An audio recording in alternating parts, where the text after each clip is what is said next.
Good morning. How are you? Pretty good, man. Thanks for taking a few minutes. I was kind of surprised when you said, "Yeah, I'll be up at 6:30. No problem. Call me at 8:15." I have film to watch. Film at 6:15 in the morning. Wow, man. Yeah. I guess that's how you get into first place, right? Well, we're working hard. So tell me about this squad. I mean, all the talk so far has been about Atlantic City and St. Augustine. I mean, rightfully so. There's some great programs. But you guys are kind of sneaking into that conversation with an 8-0 start. Yeah, we've had a nice start. We've played some pretty good competition, and we've been fortunate to be successful against that good competition. And the kids are, working very hard every day. We have a superstar in Caleb Fields, and he has stepped up big in games where we may not have been at our best and carried us through those games. So we're still a work in progress. We're working every day to try and get better, and we don't think we're where we're going to be at the end of the season. We're hopeful that we will continue to improve game after game. Coach, how important is that to have that kind of player who can carry you through some early season games when maybe things aren't, as polished as they will be later in the season, and that can be important when you're able to rack up 5, 6, 7 wins, before the middle of January when you don't feel like you're playing your best, and then the other guys can kind of come along with this star player. Yeah, it's huge. His ability to handle the basketball, and last night was a clear example of that. Pleasantville is a very, very good team. They are very aggressive. They're full court for 32 minutes. And to be able to get the ball into his hands and be confident that we're going to be able to do something on the offensive end of the floor, not have to be concerned about turning the ball over, is, huge for us. And then, in the Lenape game, he just stepped up really big. I mean, he was clearly the best player on the floor, and showed everybody why he's going to a Division I school on a full scholarship. Coach, what would you say to the team before last night's game? I mean, that's kind of an interesting matchup. You have a team coming into your building that's all fired up. That's a win they wanted to have, and they're out to prove that they're among the best teams in the Cape Atlantic League and have all that confidence coming in. I mean, they were coming off a tough loss to Holy Spirit at the Seagull Classic, so obviously trying to get back on track. So you're really you're taking on a dog with some bared teeth in a situation like that. Yeah, we unfortunately historically struggle against them because they are a very good team. They're very athletic and they play very hard, and we believe that we're their Super Bowl every year. We feel like they really get up for the game against us, and they play at their best. And last night in the first quarter was no different. I mean, they played as well as they could play in the first quarter, and that was kind of my message to the team that between the first and second quarter is, we got their best in the first quarter, and we're still right there. So be confident that we can come back here and take control of this game, and that's what we were able to do in the second quarter. We're talking with Coach Dave DaWeese from Wildwood Catholic Boys Basketball. And Coach, what's going to be the biggest challenge for you going forward in this division? So you're talking about some pretty good teams in St. Joseph. You'll see them again, Middle Township, Pleasantville, like you mentioned, and even Cape May Tech and Buna can give you a little scare from time to time. So what do you think it's going to take for you guys to get a little bit of separation here in the next 2 weeks and try to get a leg up on teams like St. Joe and Middle? Well, we're really not looking ahead. We're really just one game at a time, and that's been the mentality of this team all along. So only thing we're concerned about right now is St. Augustine on Monday. That's a huge matchup for us. They're the defending champions 3 years in a row in the Cape Atlantic League, and they're even though they had some guys leave for graduation, they are still an outstanding team. And our focus is all on that game Monday night, and we're just going to continue to look one game at a time, who's our next opponent, and get prepared for them.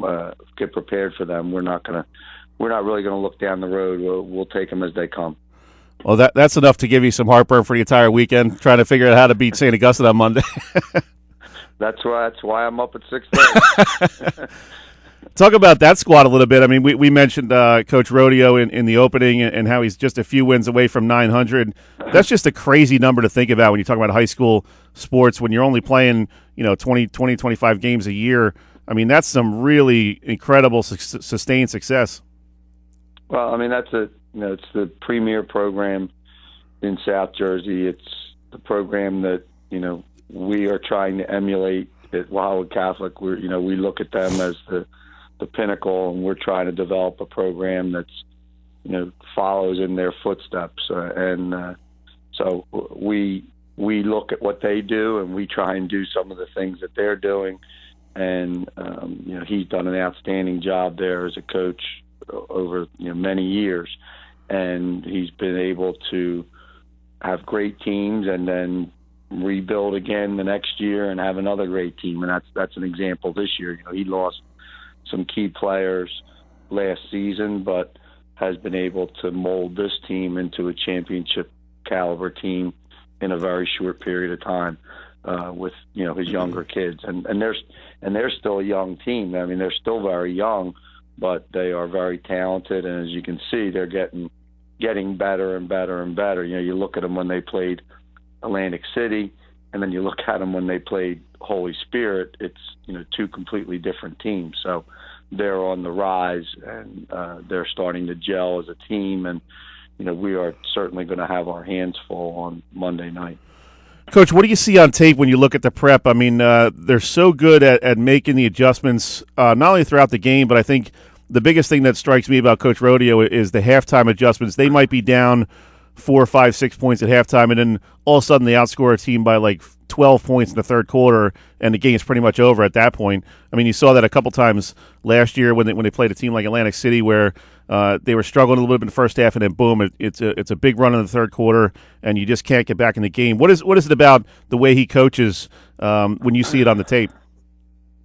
Well, I mean, first of all, he instills in his players a winner's mentality, that they find a way to win, and his kids believe that, and that's because he's been able to instill that in them.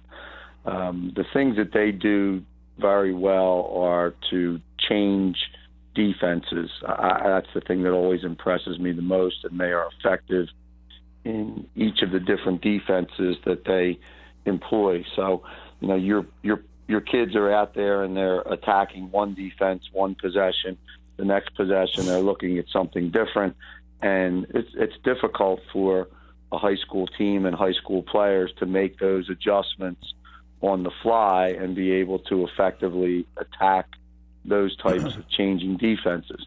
And what St. Augustine has a history of being able to do is, they get into one defense and all of a sudden they got a 6, 8, 10-point run based upon that change and based upon the other team's failure to make an adjustment or be able to attack the new defense, and all of a sudden a 2-point deficit goes to an 8-point margin of they're ahead.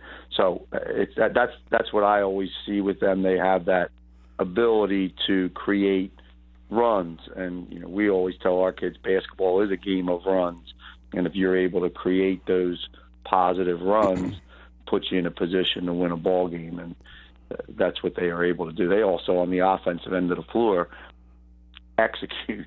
I mean, they execute their offensive sets to perfection.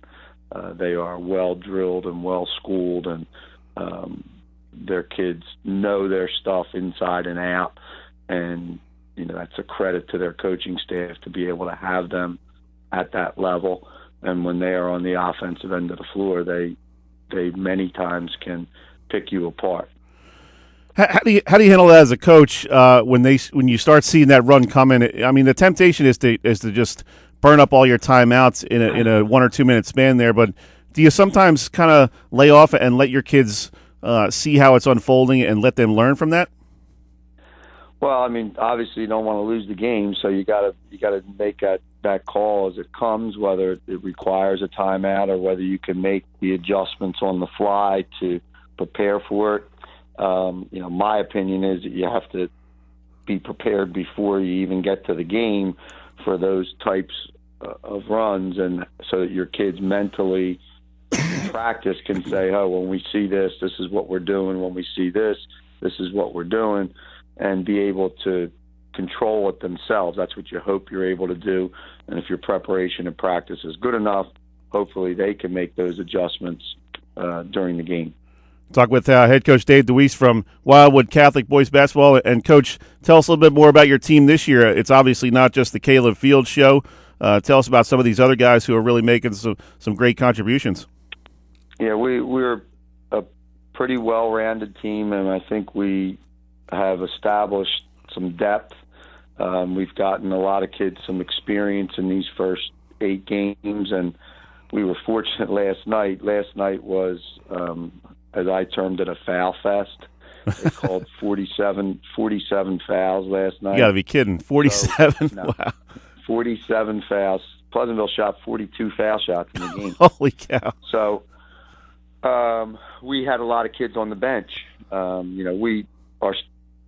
first 6 has been pretty solid all along. Caleb and Charles Fields, Taj Sweet, Matt Capozzoli, Jaleel White, and Jacob Hopping. That's our 6, and they've, the starting 5 has changed, but they are our top 6 guys. We have coming off the bench Blaine Roselle, Jake McGonigal, Greg Carroll. We have a nice supporting cast.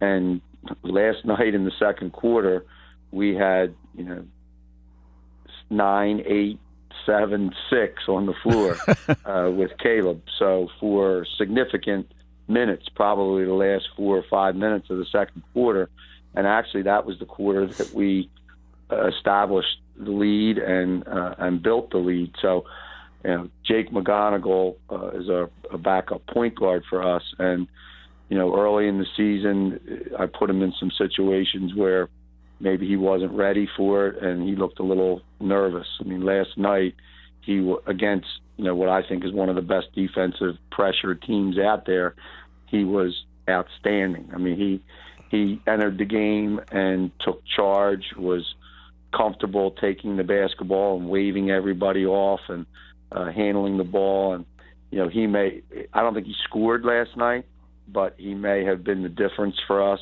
last night in winning that game, in that he controlled the ball. He was able to handle the ball against their pressure. He kept the ball moving on the offensive end of the floor and created opportunities for our other players. So, we've been fortunate to get kids to step up when we needed to. Last night, Blaine Roselle stepped up. He hit a big 3 at the end of the second quarter for us. He hit some big foul shots. Was again an integral part of the run where we didn't have our starters on the floor because of foul trouble. So, we have been coming together as a team, and I've said all season long, I think that over the years what I've come to learn is team chemistry may be the most important aspect of a successful team. And these kids, to their credit, have bought into that. They seem to enjoy playing with each other, being around each other. There doesn't appear to be any jealousy or me mentality. It seems to be a team mentality that they're satisfied with getting W's as opposed to their own individual statistics, which is not an easy sell these days. So fortunately, up till now, we seem to have all the pieces falling into place. We are just trying to keep that train on the track. Coach, real quick before we let you go, what's the strategy for tomorrow night? Get the guys together and watch Coach Carter, Glory Road, Hoosiers? What's it going to be? We actually are going in early. We're going in at 10 this morning because I'm heading up to the Eagles game. So we're going in early this morning to start some game prep. And then tomorrow we practice at noon tomorrow to get ready. So, I haven't fully developed the game plan yet, but we are, we're hopeful that based upon the competition that we've faced thus far, that we know they are a huge challenge, probably the best team we've played so far. And We hope that these games that we have played have prepared us, and that we'll be ready on Monday night to face the challenge. What's your pick for the Eagles game, Coach? Eagles, no doubt about it. You got a score in mind? About it. I say 27-17, Eagles. Nice. We got it. Thanks, Coach. Appreciate it, man. Have a great weekend. All right, thanks. You too. Bye-bye. That's Coach Dave DaWeese from Wildwood Catholic Boys Basketball.